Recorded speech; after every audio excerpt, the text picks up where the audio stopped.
and we double check things, we look around, we see that things are starting. Da da da da da da da. And it looks like we're pretty much ready to go, which is always a good thing. Just wait a moment to see something over there. Good. So I think we're live. Welcome back, everyone, to World Building Wednesday, Reborn, or Continued, more like. We finished the basics of world building in the last video we did. Obviously, there's always more to talk about with world building, but there is certainly a point at which you're like, well, if you wanted to go off and write your story or create your characters or what have you,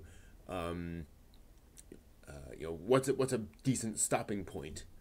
And that was, for me, where we stopped last time. But now we're going to go deeper. I always like to dig deeper on things. And so we're going to dive into questions around transportation in a created world. And as always, we will start by talking about the different aspects of that and what to think about when creating a world.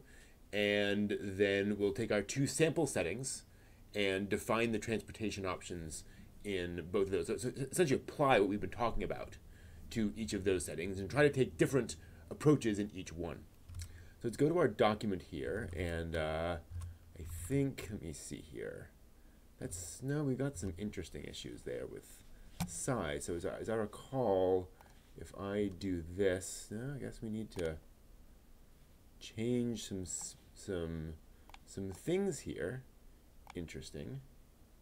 We do that. That's about right. Okay.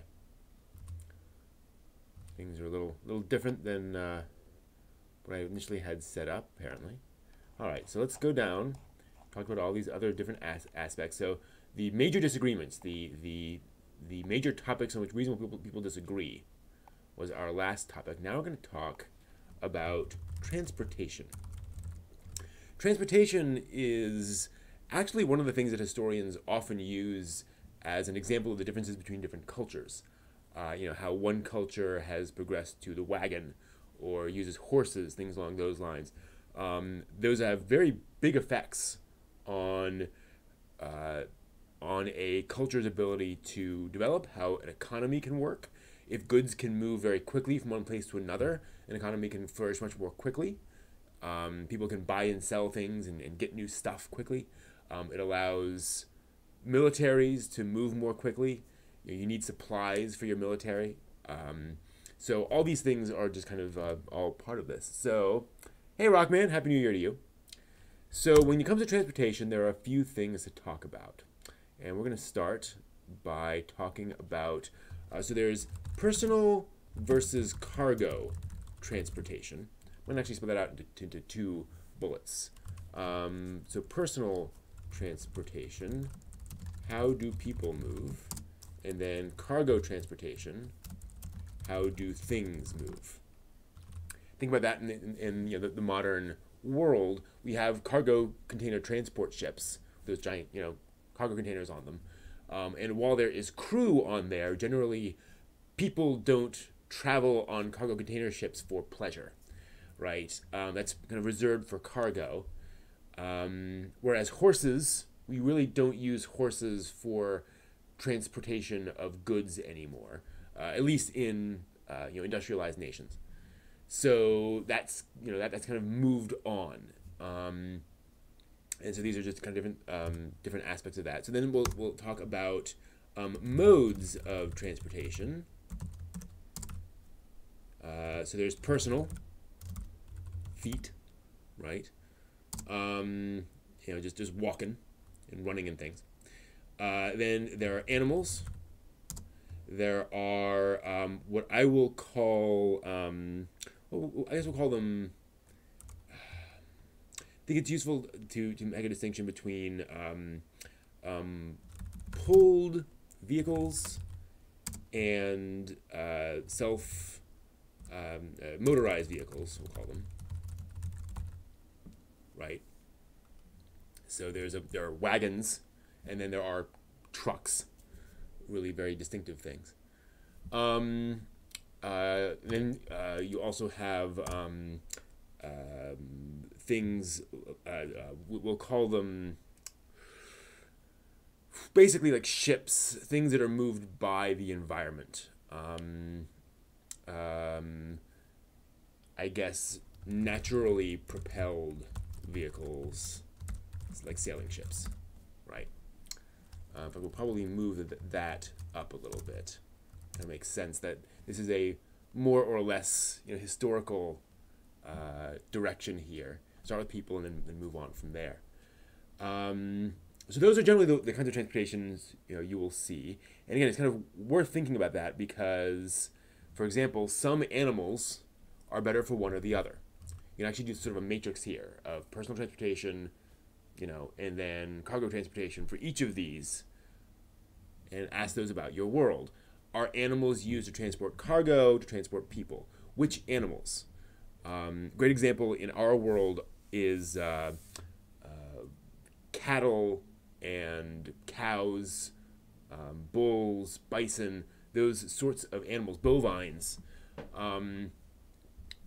They are, and you think about, so for example, traveling across a country with a covered pulled wagon, and you think about horses versus, say, cattle.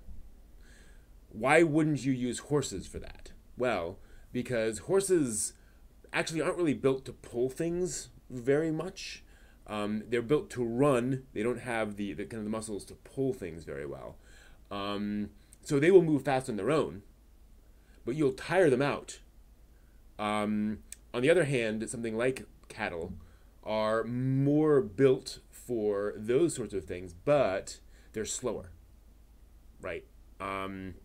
So it's going to take you a long time to get where you're going if you're using a bovine as opposed to an equine animal. So those are all things to kind of think about in terms of what animals you have in your world for these things and what their purposes are. You can also get into interesting things about how animals have been bred and built for certain things. While these aren't transportation specific, think about like dogs, where we have breeds of dogs trained and bred for very specific reasons who aren't good at much of anything else. But that doesn't necessarily mean that dogs, the species, are incapable of that. It could just be you have a society that has bred this particular animal for this particular thing over the course of generations, and just that's what they're there for. And so you wouldn't use that for other things, even though biologically they can be capable of other things. It's just in captivity, that's what you use them for. So that's useful. And then you have kind of the bigger questions. This is about the transportation options themselves. And then you talk about hubs. Where does transportation end up? And how is that influenced by the transportation mode? So if a lot of your cargo goes by rivers and ocean, for example, it'll be a very port-heavy society and culture.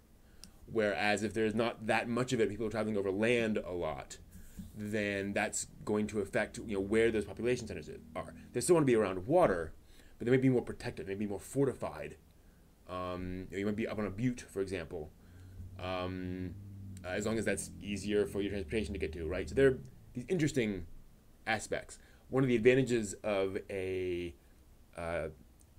setting, a world with a lot of personal transportation, is that people can get places. It's easier for somebody to climb from one place to another. So when you look at, for example, Mesoamerican cultures, Aztecs, Incans, and such, because they tended to use a lot of personal transportation, sometimes pack animals, but they could get to very remote places much more easily than you could if you had bison, for example, loaded down with stuff. So that can be a plus if your society kind of focuses on that. And of course, you can have subcultures, right? There could be a small nation living in a very mountainous environment where they basically get around on their feet, and they basically move things around that way, maybe with certain animals for transportation. but they don't rely on big animals or vehicles because vehicles just can't get to where they're trying to go. But that's fine in the plains states, what have you. So that's worth thinking about. And then you got to think about what is easy to transport and what is hard to transport. Sub-bullet, money is typically very easy to transport because that is usually one of the qualities of money. Whatever your monetary system is, you want that to be very, very liquid, very fluid, very easy to move back and forth with. So that makes sense. But you're gonna have some things that just don't transport easily,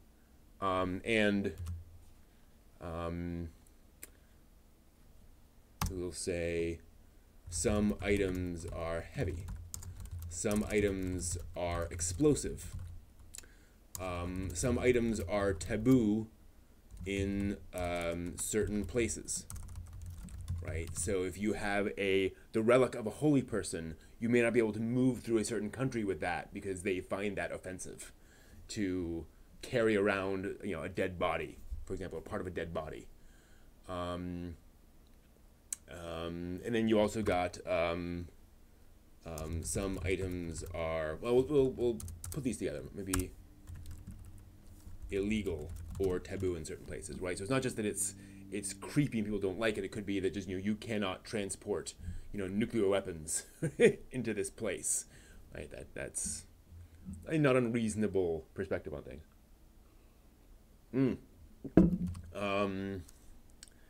And then to that point, what are the restrictions on transportation?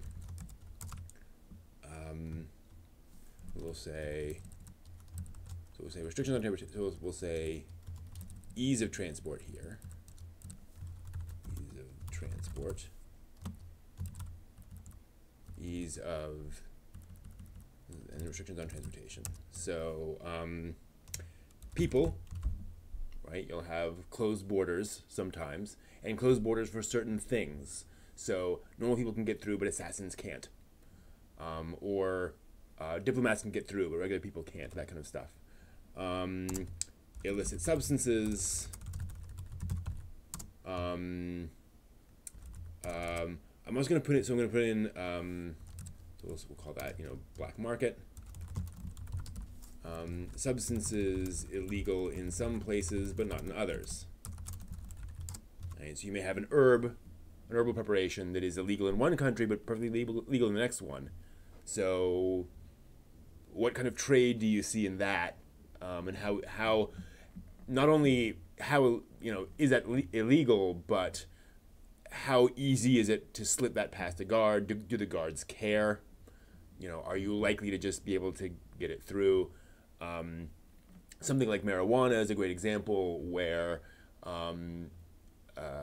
especially in an industrial society, until certain technologies were developed, it's pretty easy to slip a heavily sealed bag of a very little marijuana, into a place where that's technically illegal. You wrap it up in enough plastic, and it's just not going to be detectable. So it's sometimes that trade is very easy in limited quantities if you're not going crazy. Pro tip, by the way, a lot of prosecution of crime, a lot of discovery of crime is for the larger things.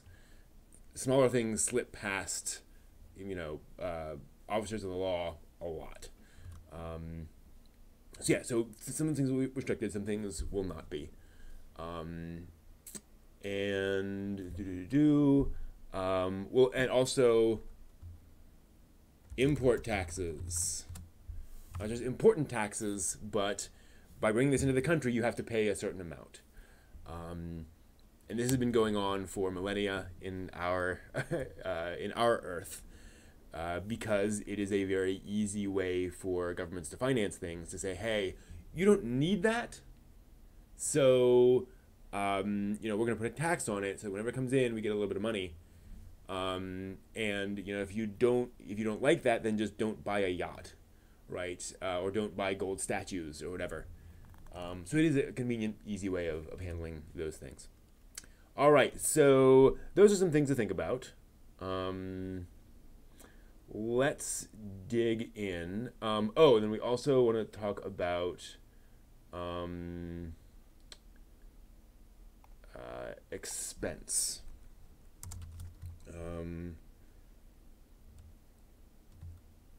Expense. How much does it cost for each type of transportation? Right?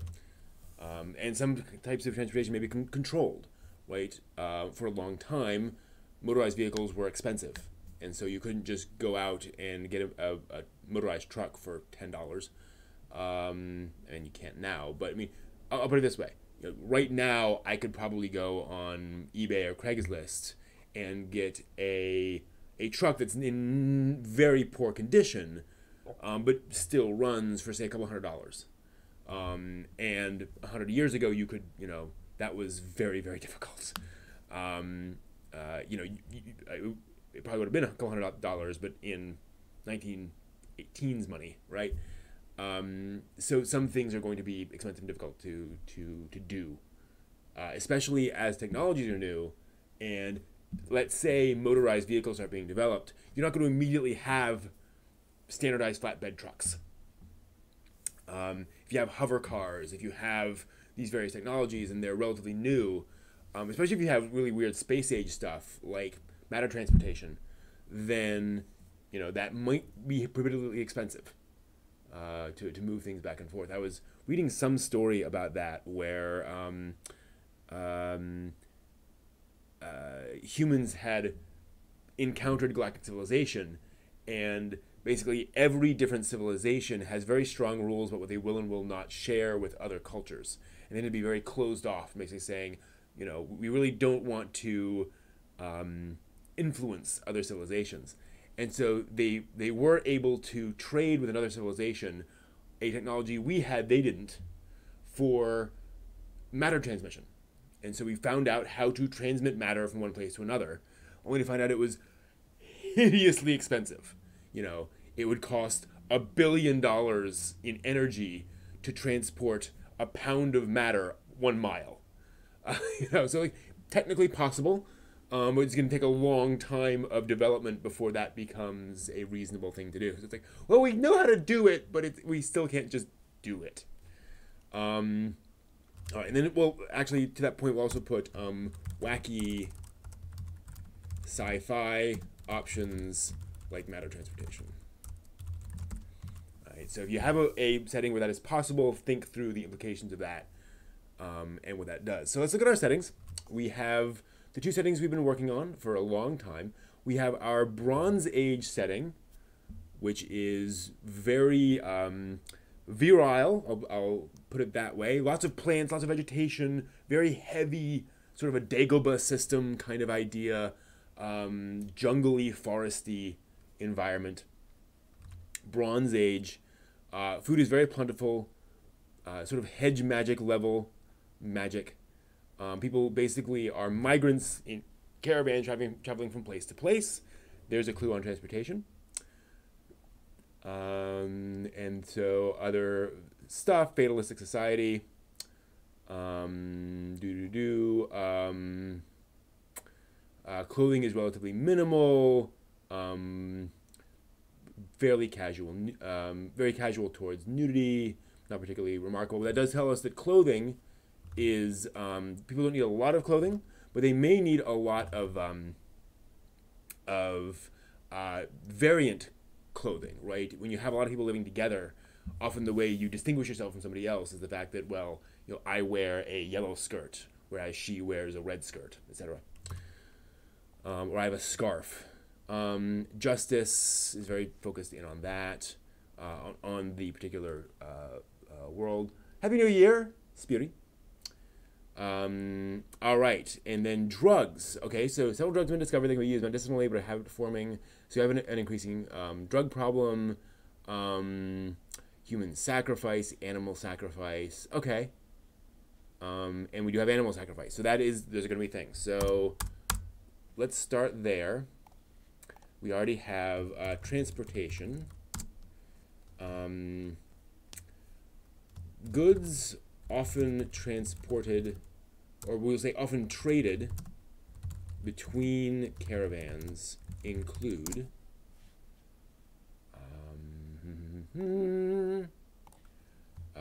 clothing, often produced for trade between caravans. So not just I have had this for a decade and I'm going to get to you, but this is the economy, so to speak. Clothing, sacrificial animals, makes sense. Medicines, including the new drugs, right? So that makes sense. We'll also probably need spices. That's a very common thing that people like, and especially in a world where folks are traveling through all of these, crazy forest environments. There'll be lots of herbs and spices that folks can do. I can call them herbs and spices. Magic, special herbs and spices. I wonder if there'd be much trade in knowledge too, of things going back and forth. And I recognize this is more trade than transportation, but transportation is often about trade. Trade helps define that. So before you go any further, wagons are pulled by, let's think, what kind of animals do we want? The obvious thing is a bovine creature, slow, powerful, easy to feed, herbivore, but also a potential food source if things get bad. Always convenient. Are there any other aspects of that we would want to do and would be interesting? Would we want fast ones, slow ones? Would we want something that's not traditionally bovine? Do we want something that's strange and unusual? And do we want any variations on that? Caravans typically, if you're in a caravan, you don't want everyone to have a different animal running at a different speed, right? So everyone's going to be going the same speed, so that it implies the same animal, same type of animal all the way through. Although different caravans could do different things, obviously. So we're going to say, let's go a little different, and then let's go very different. Are pulled by six-legged bovine creatures with long necks.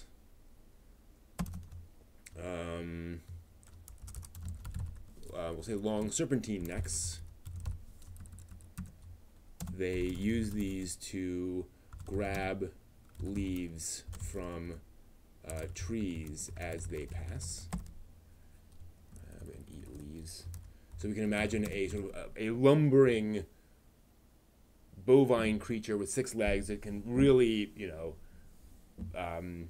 has a lot of grip on the ground with this long neck, and as they're going through these environments, it's constantly sort of moving to the side, grabbing something with its mouth, munching on some leaves, going over here, munching on some leaves. The head's almost distinct from the body, where the body is just, going along, doing its thing, while the head is eating as it's going along. That's cool. It's, it's fantasy. And that would definitely be an effective animal. They're are pulled by either six-legged bovine creatures or by, we're going to go with like dinosaur-like creatures, lizard-like creatures, maybe.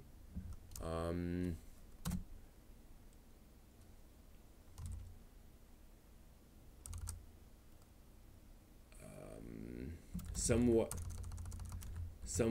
like, I'm sure, let me see here. Let's have a little fun. Dinosaur. This is going to be difficult. I don't want T-Rexes. Maybe.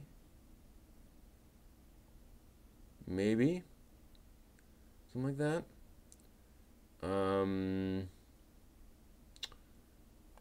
Yeah, I'm kind of liking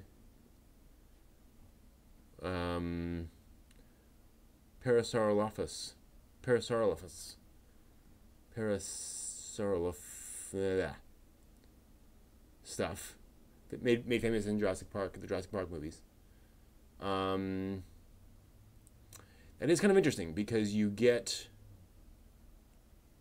well, they don't have 4 legs, so you'd think that would be a problem, but maybe not. It's a fantasy world. All right, look at other 4-legged creatures. We already have our long-necked bovine creatures, so we don't want to do that here. We don't have like apatosauruses. T-Rexes, again, just kind of don't make sense. Interesting is these... well, no, these, yeah. I mean, we could also do the Parasaurolophus ones. Ooh, possible. Nodosaur, yeah, Ankylosaur. Ankylosaurs might make sense. I like that. Spiky.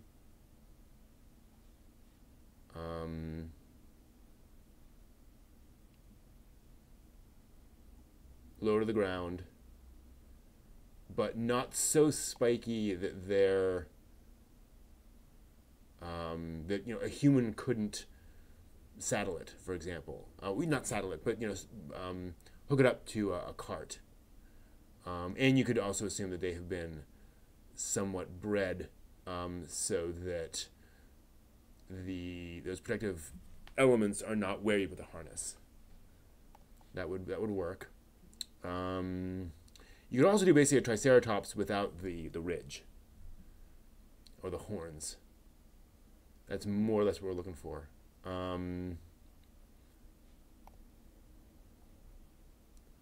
dragon discovery. Okay. What do we got?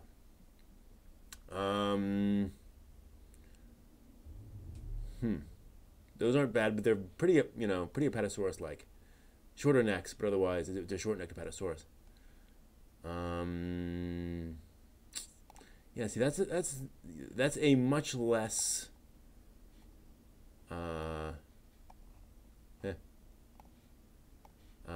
much less spiky, like Ankylosaur, and that I think would be what I want. Let's look at it for an Ankylosaurus. Ankylosaurus. Oh yeah, those are very spiky. But that's okay. Yeah, that's more of a. Yeah, I like that. We would probably have one with a docked tail, so you don't get the big tail at the end, and that's just practical for wagons. Like, where does that go? You don't want that bashing into your wagon the entire time. But I like that, so we're gonna go with that. Let's go back to our setting, or by Ankylosaurus-like creatures, low to the ground, with armored but not overly spiky backs. Neither are particularly smart. Let's also, while we're at it, maybe what we'll do, I like the idea that Parasaurolophuses are our horse equivalent, where you could, yeah, I like that. Oops, keep bouncing back and forth with that. People often ride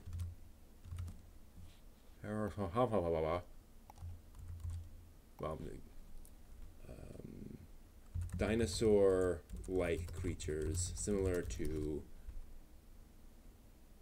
upright, short but usable arms, which can also be used as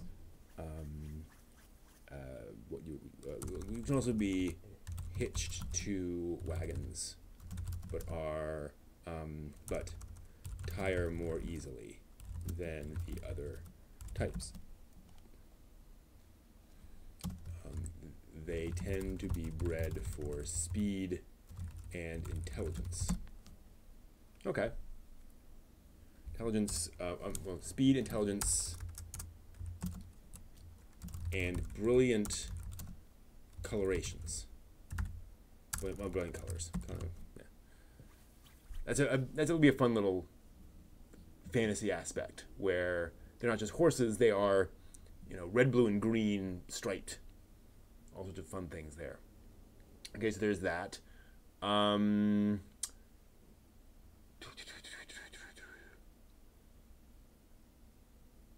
Cool. Anything else that we often get so because we know how things get transported around is primarily by caravan. We probably don't have other forms of transportation. Will we have boats? We'll probably have boats. I'm thinking boats. So you have ocean-going vessels. You also have tugs, basically, where you'd have a boat with no mast that is pulled by an animal that's on a rope tied to the boat, and you can pull it along a river.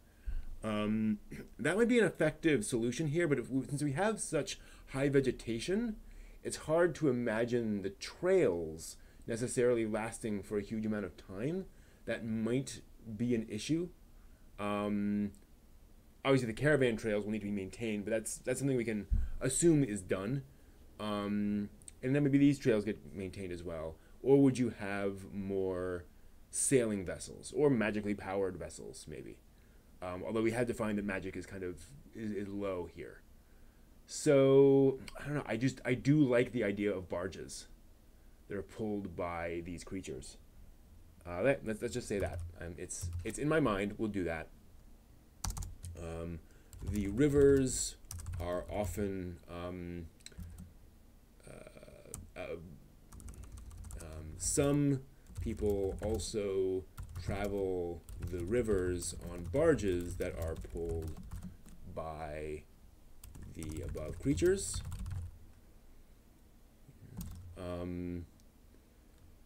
There are we haven't really defined oceans and how much we see of oceans and lakes, but the implication here is that it's a very, because we're talking so much about swampy or jungly, foresty areas, I'm going to assume there's not a lot of big open water. Maybe some lakes here and there, but this doesn't feel like a place where you're on the coast all the time.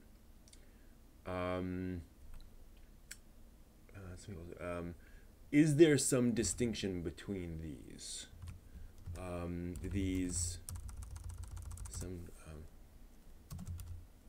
These otherwise function like caravans. So we'll just say they work basically the same. They may be seen a little bit differently. So land caravans see river caravanners as a bit of a people apart, but the practical everyday culture is not that different. Well, let's just say that. Land caravanners see river caravanners as having a distinct culture, but the differences are actually minor. Good. Hey, Master Chief. Happy 2019. So that makes sense there. We have rangers, hunters that are out by themselves. They're going to connect to the caravans occasionally. So I don't think we need to really dive too much into how they get around. Presumably because they are doing that, they may ride these Parasaurolopithecus, but maybe not. They wouldn't have to. And we can kind of leave that up to the reader or the viewer. Okay. Yeah, I think that handles that. Let's look back at our stuff. Cargo transportation. Again, cargo is going to be on the caravans, on the barges. Expense, how much does it cost for transportation? Again, because we have a very mobile society, I'm imagining transportation costs are low. This is basically a transportation-based society. So that opens the question: are there any faster methods of transportation other than those. So we'll say, that's actually a fair point. So let's say some people make their living riding between caravans sending messages. Actually, this might be a whole separate thing. Do we have that in here anywhere? I'm imagining messengers as kind of like the rangers. People are migrant. I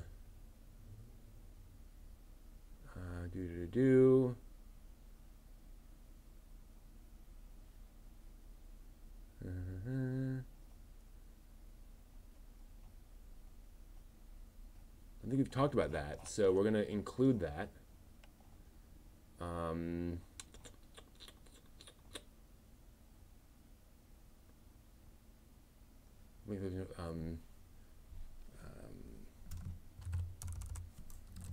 Some people are messengers, making their livings, delivering messages, and telling stories. We'll say these are the itinerant storytellers, sort of like the postman, and telling stories. That's cool. That's interesting. That could be the beginning of a story right there. The story of a messenger who tells the myths of their society, and delivers stories and tells them, oh, this thing happened over here, and kind of keeps those larger traditions going in the sort of meta caravan sense. They charge for both of these services, typically coin for messages and room and board, and board for storytelling. I say coin because we use sticks and wooden discs. And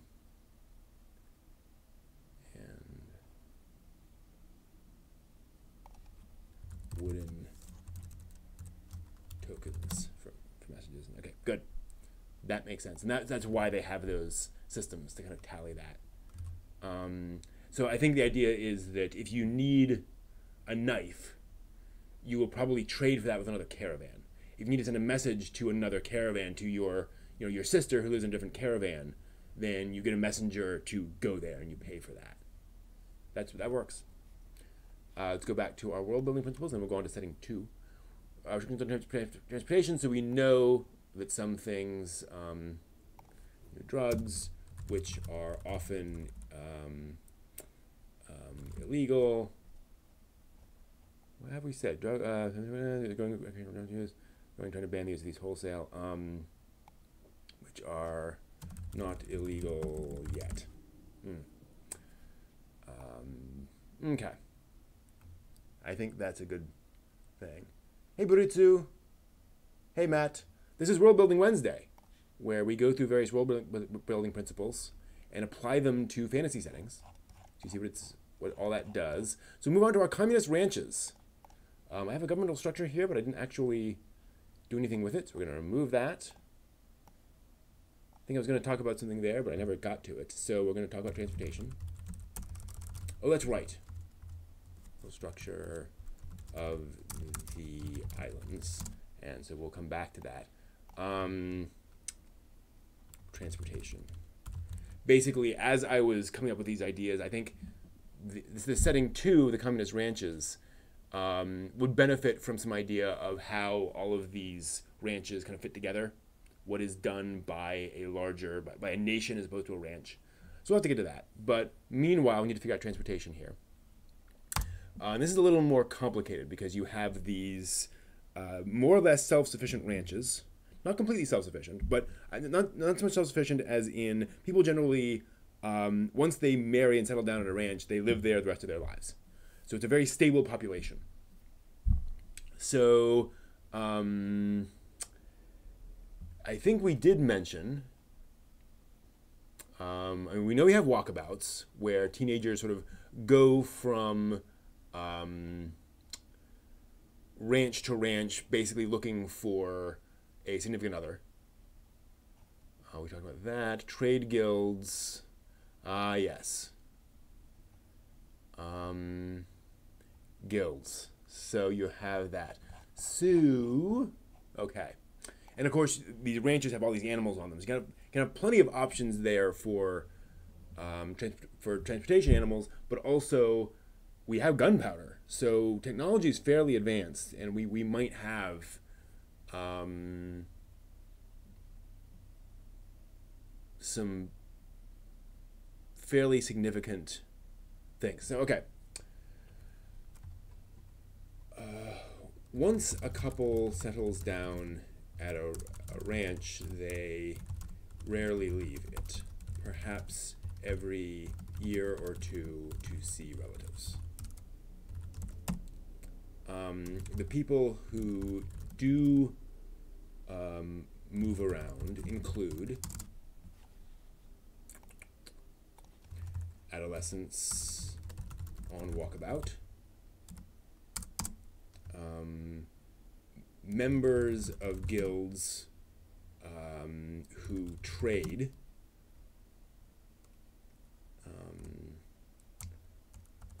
or who need to move around, we'll say it that way. So entertainers, maybe what we term like goldsmiths, like jewelry makers, goldsmiths, that kind of stuff, where you're probably not going to need a goldsmith every day at a ranch, but if you need certain jewelry made, you can kind of wait a few months for a goldsmith to come in, make all the jewelry you need, and then they move on. Smiths. What else might you have? But well, that gives us an idea. And entertainers, again, you generally want fresh entertainment.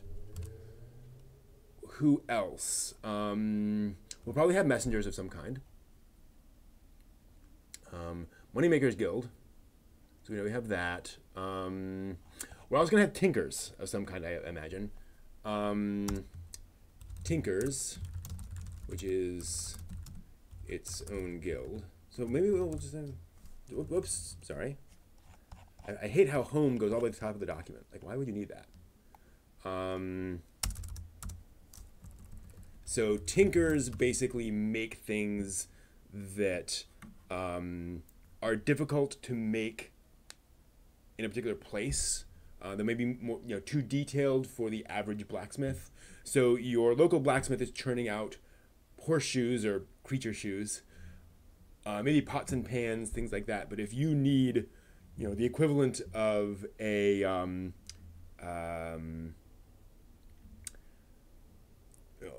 small, thin aluminum dish to cook eggs in, your local blacksmith may not be up to that task. He can try, or she can try.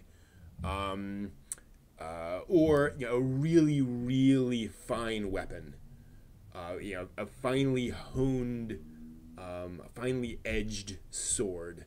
That may be something that your local blacksmith just won't have the time, won't have the materials for, just can't do, right?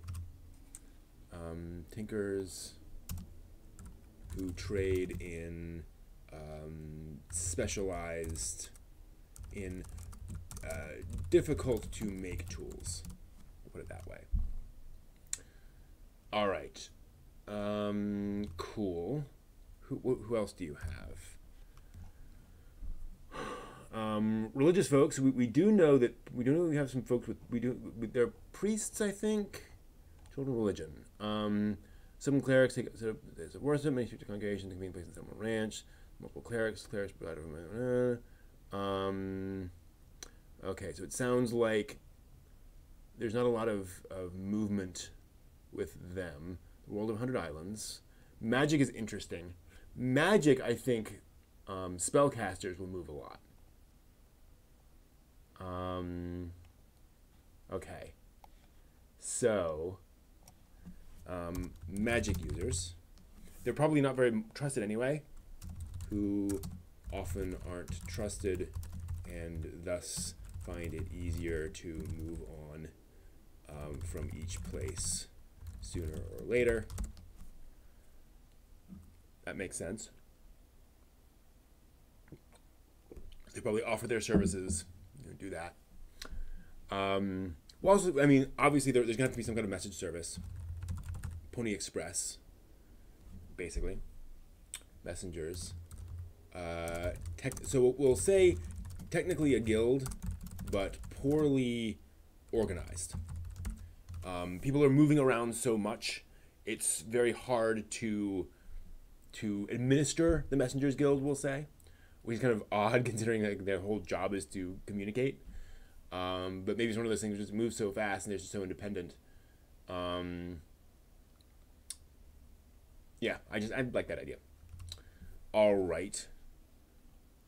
So that's that. So what are the modes of transportation? And we'll probably also have who often move in small caravans.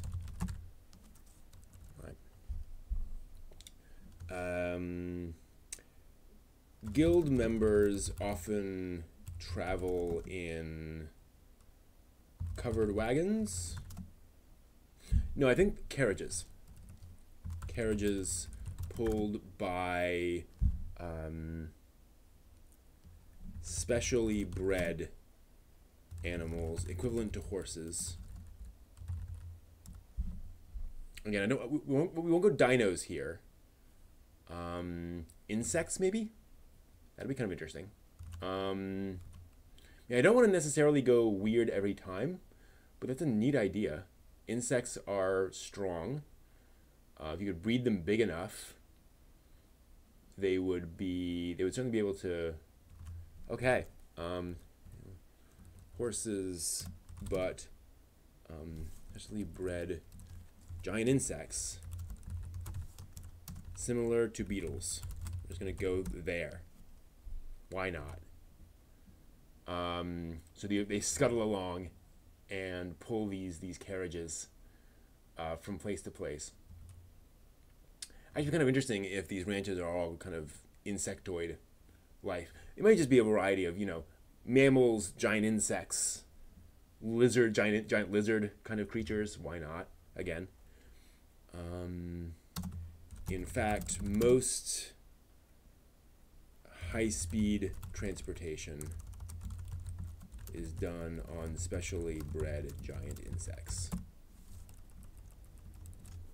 Occurs on specially bred giant insects.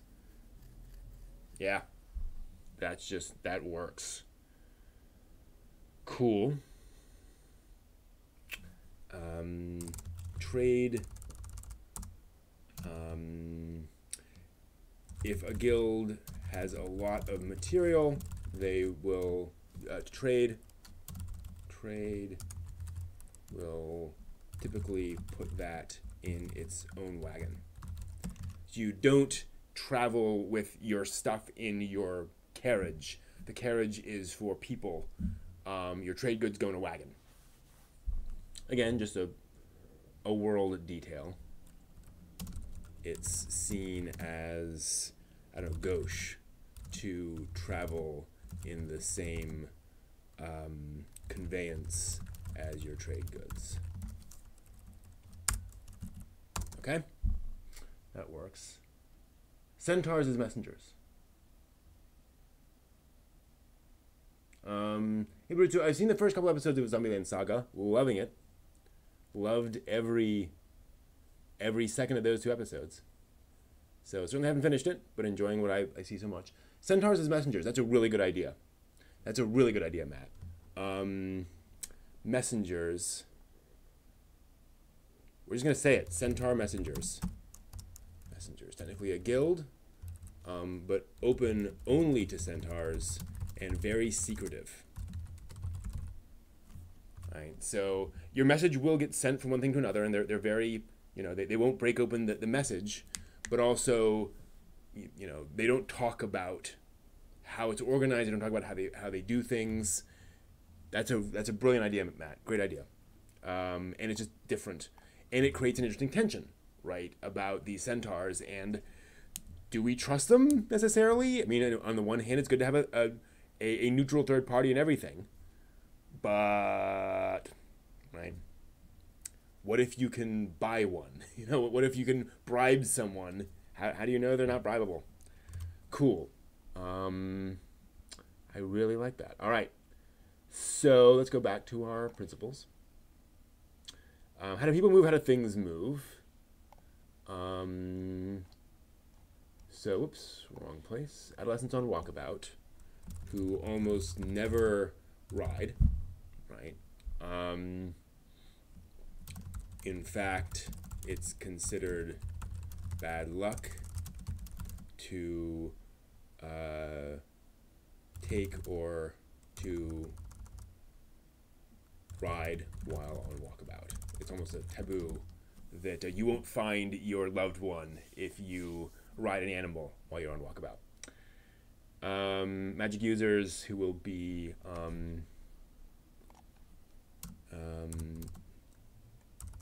if a magic user's familiar is large, they might ride it. Otherwise, they typically walk. Like a dragon, might ride it. Otherwise, they walk. Not typically walk. That's fine.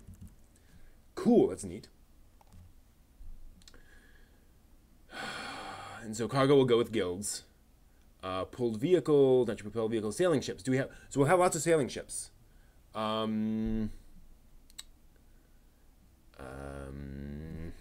Sailing is controlled by the Sailors Guild, which is also made up of sub-guilds for navigators. And what else might you have?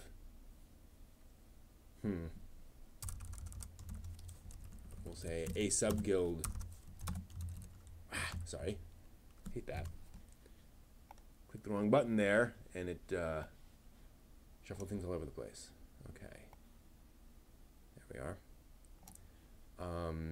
A sub-guild for navigators, which causes some tension as navigators see themselves as second-class citizens.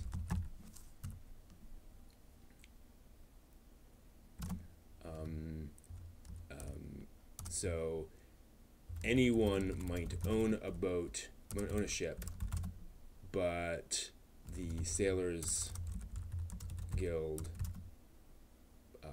it must be it's staffed, crewed by members of the Sailors Guild. Okay. So we have these communist ranches. How does that work on the ship? Is a ranch basically, is a ship a floating ranch, effectively? So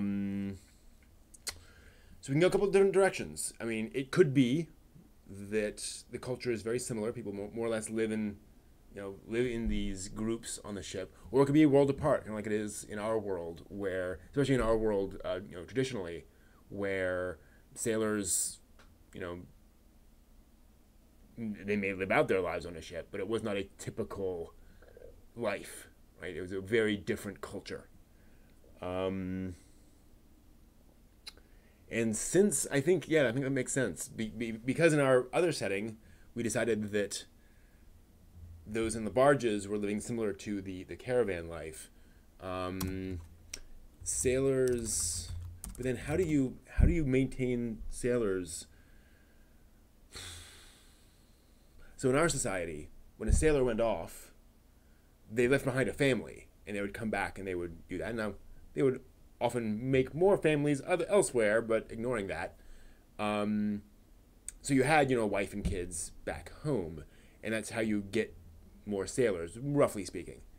At least that's how that is how society is able to, continue. So if people go on ships and they're not doing that, I mean, are you having kids on ship? Why not? But then how does that differ from a ranch. It is very much like a ranch on ship. So how do we make it different is the question. I mean, really, life on board ship is maybe you don't form the same kind of long-term family relationships. Maybe it's a more heterogeneous society where you know who your parents are, and they're your primary responsibility. But it's much more of that, uncles and aunts taking care of you in addition to your parents as primary caregivers. Maybe it's extended family. But again, it's kind of similar to the ranches. Everyone's living together in these tight quarters.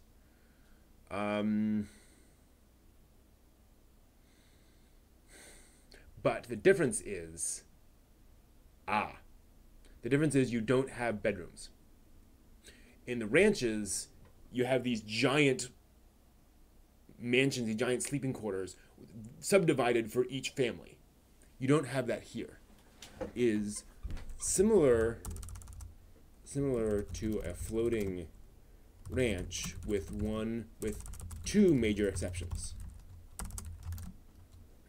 There is no privacy, no separate accommodations for families, and it is in no way self-sufficient. That's going to create a very different culture on board.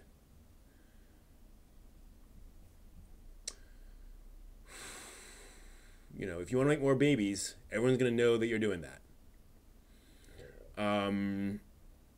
If you want salt pork, you're probably not going to raise pigs on board ship.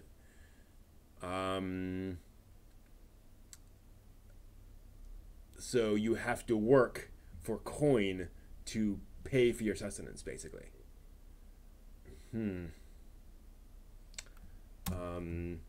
As a result, sailors have in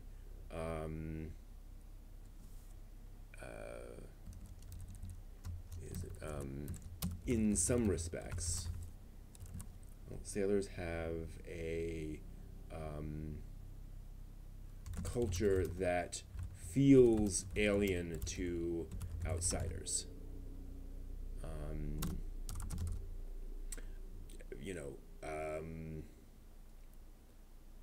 We'll have to get kind of crass here. Communal bathrooms, communal bathing,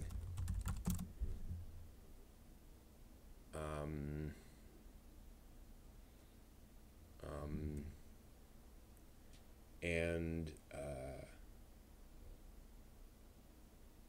a sense of identity in work as opposed to craft.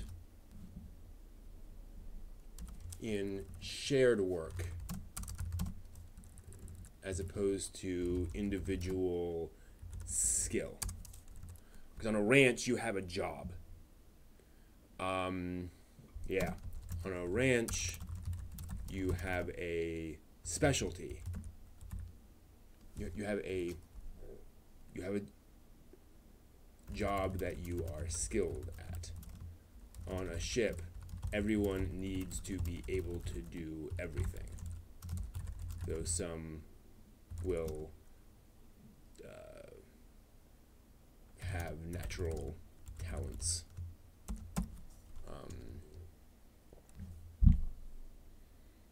All right, I think that's enough to give us our idea of that.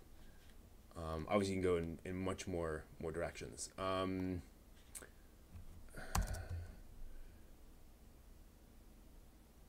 Items, trade goods have wildly different values from one island to the next. Because you have ships, because you have islands, people spread around to different environments, and each island may have very different environments. One may be volcanic, one may be very flat, one may be very mountainous. you're going to have a big disparity in trade goods.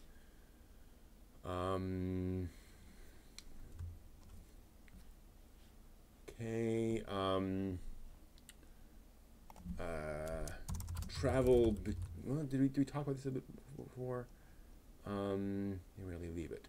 So we'll just say travel is technically not difficult, but people rarely, but most people, is technically not difficult. You could you could walk to a nearby ranch in maybe in a day, or ride one of the many ranch animals, but people rarely do so. Do move around, include blah blah blah blah blah. So that carries that. Something else I wanted to cover here. Oh shoot! Hate that. And then there's no way of getting.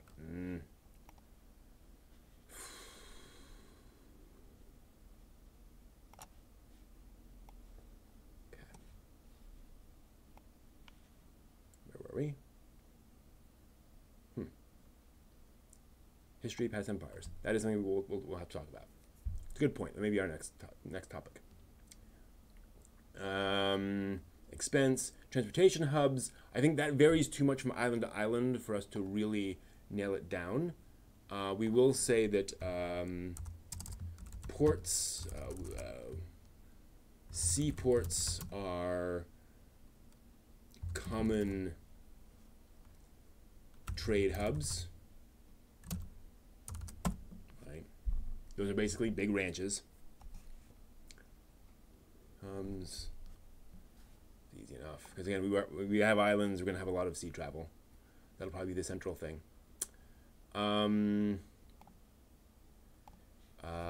However, if an island has a capital,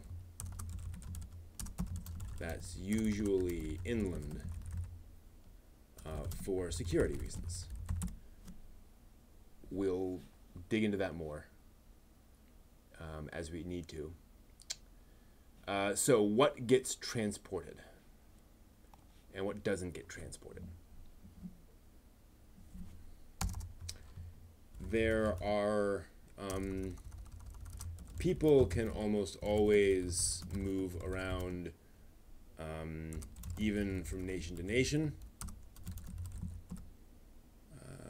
So there's just very little sense in this culture of closed borders in that sense. Obviously, if you're at war, that'll be different. And in peacetime, nation. Although we wanted to do different views, because with the caravans, folks are moving around a lot. So no, people cannot. People must register with each nation to which they travel. Visitors must have a passport.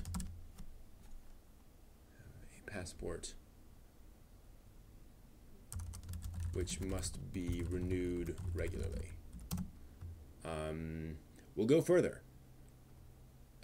Receiving citizenship on another island is difficult.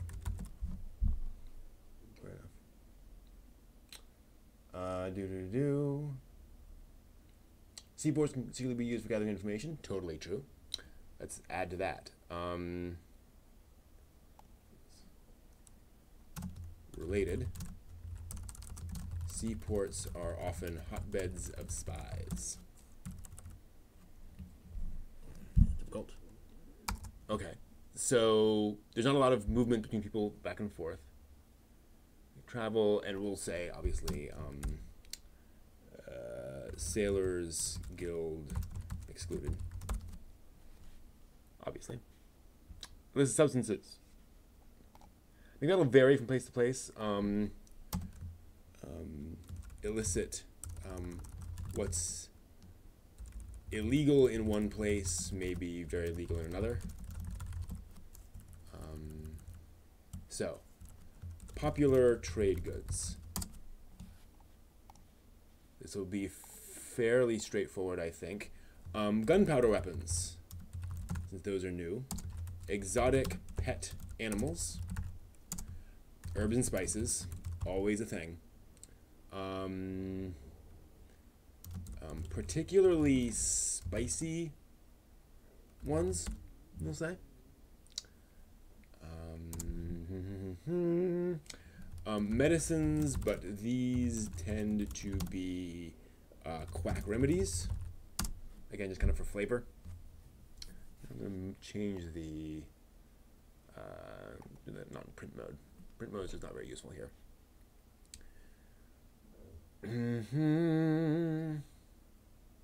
What else? What else do we have in our ranches?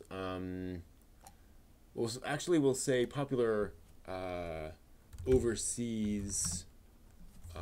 We'll say non-tinker trade goods, right? Because tinkers have these things.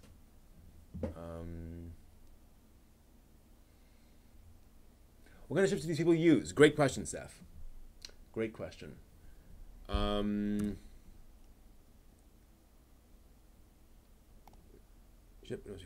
So, do we want magical ships? Do we want all ships to use magic? We know magic is difficult, so no. But can magic have some effect on ships? So might you have a ship's magician that works with the weather, for example, or works with the tide, works with the water, and doesn't always succeed, right? But they're kind of there to do that. Maybe that is something that the big ships have. I also like the idea of having really, really big ships. Big ships. Obviously, there will be smaller ones as well.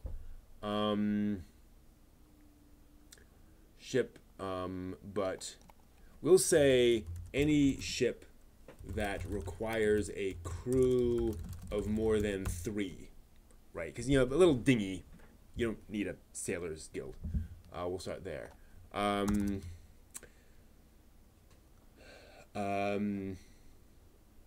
Many ships are massively huge. I mean, I'm thinking like aircraft carrier. I'm thinking really, really big.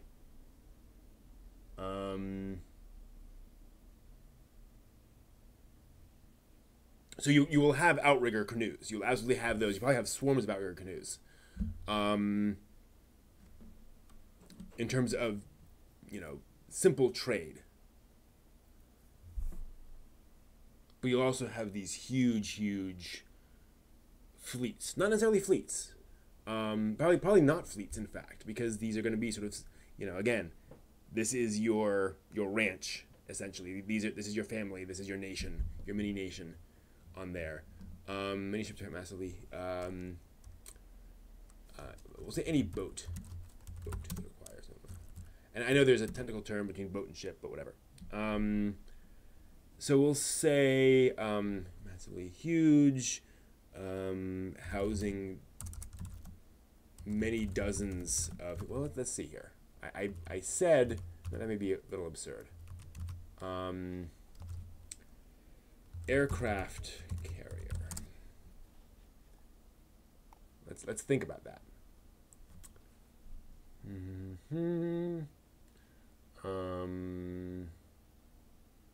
Basic types by role. Let's say, okay. USS Enterprise. I think CVN 65 is the aircraft carrier. Yeah. No, that was the earlier Enterprise. Yes, Enterprise CV6. Okay, no, that was the old. Okay, all right. CVN 6 Enterprise. 1,000 feet long.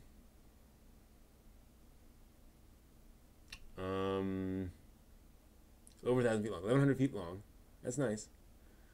New its class laid up How many people on board that? Design, history, missile crisis, crew, 4,000 people. That's a lot of people. That's bigger than I'm thinking.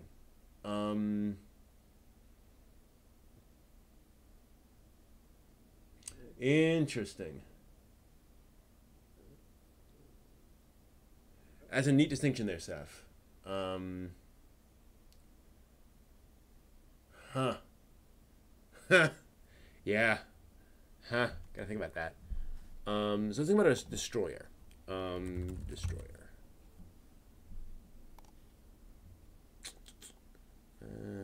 Do we have an example?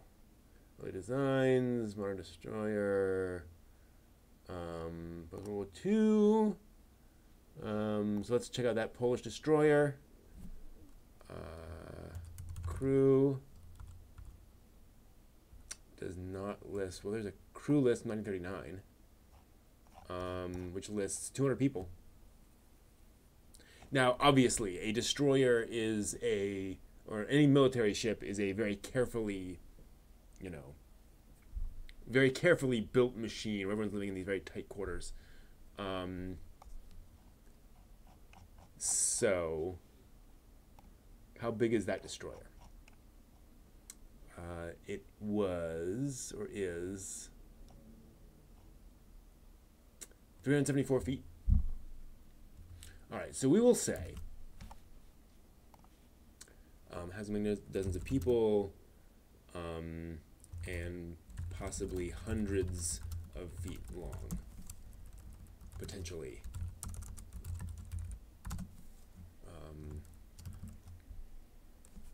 Over 100 meters, yards long. Trying to be international. So we'll get back to that point, Steph. I really like that. I use a bunch of different browsers. My favorite actually right now is Opera, because of the VPN feature and other things. Opera tends to be faster than the others. This is Chrome here, but I'm pretty browser agnostic. Don't really care that much. All right, so that works. Over 100 and are potentially over 100 meters long. The largest often employ magic users to manipulate the weather, tides, etc. Though how much this is charlatanism is up for debate. Right? So you can have some people who they will try, but it may not work. Some will pretend. Some have no magic ability at all, but they're just lucky. And some just can't control the weather very well. Sometimes they can influence, sometimes they can't. And sometimes they'll fudge it, and they'll say, well, yeah, you see where there was a change over there, so obviously it had some effect. However, there are also large fleets of outriggers. So fleets of outriggers, let's say fleets of outriggers, where the entire fleet is one big ranch.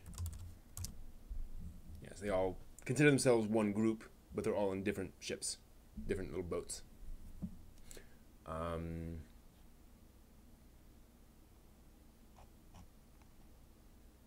Agreement, magic, metal bars for money, justice, clothing, children, religion. Do we have somewhere we can? I love that idea.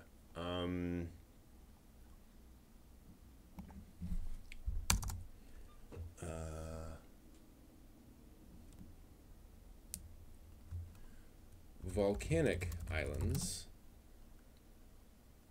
are generally more safe from typhoons than atoll islands.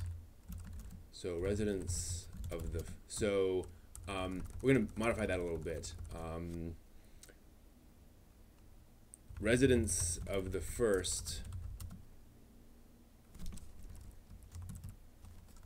some volcanic nations claim they use magic to attack the atoll islands and demand tribute.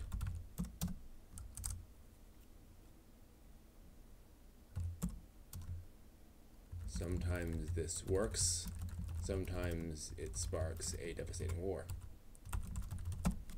Alright, that's cool. That's interesting. What else would you transport? Animals. Like pet animals, and you'll also transport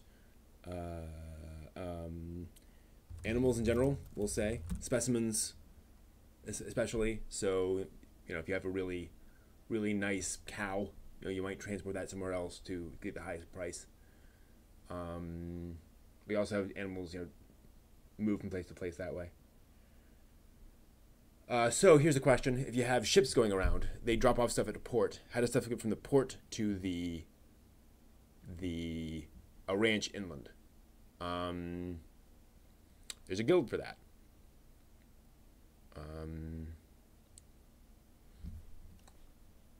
We're just going to write. Come on. This also implies a guild that moves from... What do you mean by Slavs in this example, Seth? Do you mean Slav as in the ethnic group? A guild that moves material from ports to ranches and between ports and ranches. Between ports and ranches. Moves goods. Gotta figure that out. Slaves. Possibly. It's a good question. You can certainly have slaves in a society like this. You could have slaves moving things back and forth. Would you have slaves? This is a general communitarian society. But you could certainly have slavery. I mean, and there's a lot of different forms of slavery. Jews famously, freed all slaves every 7 years. So yeah, they had slavery, and it was bad, but it wasn't quite like it was in Rome, for example.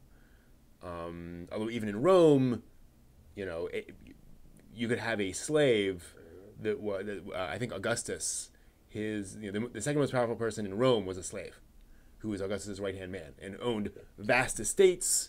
Wielded huge personal power, but was still technically a slave. So it can, there's a lot you can do with slavery without making them all basically pack animals or field workers. It's a good question. What we're going to do, because I don't think we've talked about this yet. We're gonna put that in there. So I have a thing on here. Why do I have all these? That's so weird. I have a whole bunch of blank lines. It's like all blank lines leading down to this thing. Oop. Some days.